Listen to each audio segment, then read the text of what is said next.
திருமலை திருப்பதி வேங்கடரமணன் திருப்பம் தருவான் வாழும் வரையில்.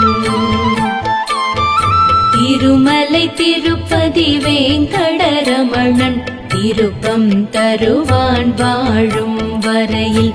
வரும் குறை நீக்கி வசந்தம் வீச விரும்பும் வரங்கள் தருவான் மலையில். கருடன் மலை அடிவாரம் தொடங்கிய மலை பயணத்தை சேஷாசலமே பொருளுடன் காணிக்கை தந்த கணமே அருள்வான் அலர்மேல் மங்கை உடனே. கலியில் காணும் கண் கண்ட தெய்வம் கடனை அடைக்க கடன்படும் தெய்வம். பொலிக்கும் கோவிந்த நாமத்தில் உய்யும் படிக்கே பொன்